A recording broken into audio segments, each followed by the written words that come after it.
Hey, what's going on, guys? It's Trinidad James, Dad, aka baby, out here at Complexcon 2022, and I'm with my brother, a great friend in so many different levels, a freaking pioneer of culture with something that I'm in love with. My brother Jacques Slade. My man. How you doing? Oh, so good to see you, brother. I love that sweater. Thank you, sir. Thank you so much for doing this with us. Absolutely. So, you know, I don't want to take up much of your time because there's a lot going on. There's music in the background. Yeah. What do you do, first of all? The main thing that people should know you I for. do is I unbox sneakers. Okay. I do sneaker reviews and talk about sneakers online, Right. and starting to build that and grow it into as big as possible. Yes, sir. And how long has golf been in your life? So golf has been in my life for probably 10 years now. Started playing with some of the homies played, and they got me out to the courts. I was, a basketball player, and I was like, nah, I'm not playing golf. But then the boys got me out there, and I fell in love with it. How can we get golf to be even more powerful in culture, in our culture? I think there's a couple ways for that to happen. Okay, yes, sir. One is us being able to play golf. Like, golf is expensive. So Yes. it's not like a basketball court where you can just go to the court and play ball. So that's a bit of a barrier of entry. But then also I think part of it is on us. Like, we see it as this elitist sport, but I think we have to also be open to being like, let's try something different. Like, you can still play ball and still crush it on the golf course. Yes, sir. Like, those don't have to be two separate things. They don't have to come from two different conversations. It's more of both sides coming together and stepping into the game. What is your favorite club? My favorite club is an 8-iron. Okay. Goes about 150, 160, Okay. something that I know I can be consistent with. Yes, yes. Where is your favorite golf courses to play at? Well, I mean, that's a great golf course. It depends on like the course and how you feel. Okay. Like, there's like desert courses, and then there's links For courses. a beginner, because whoever's watching this, we're talking to the person who is entertained by golf but hasn't tried golf. Right. So where should that person start? They should start at the local muni. Like, start at the local public course.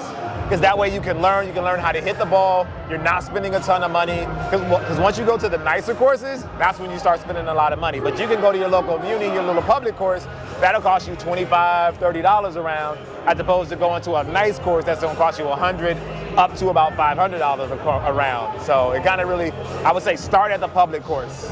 Okay. And when it comes to black-owned brands in golf, what are some of your favorite? I see you're wearing Eastside Golf. Yeah, Eastside Golf. Shout out to those guys. Eastside Golf is doing it really well. The guys at Trap Golf, they're doing really well. I don't know if you know about DadTalk. They just did a collab with PGA Tour. So I they got don't know if you know about DadTalk. I don't know if you know. It does say PGA Tour right there. So, that's what I'm saying. So they're doing their thing. So for me, that's really exciting. Right. Because, I come from the culture. Yes, and sir. even though I play golf and I love golf, I want to be able to bring that culture with me. And to have these black-owned brands that represent the culture and that are inspired by the culture, but are also inspired by golf, to be able to wear their stuff on the course and off the course and spread the gospel of golf through their vision, like, that's super dope to me. So the last thing, and honestly one of the most important questions, and it's a question that I ask myself, how do we use the next 10 years to implement golf into the cultures that is not there? I think we're starting that right now.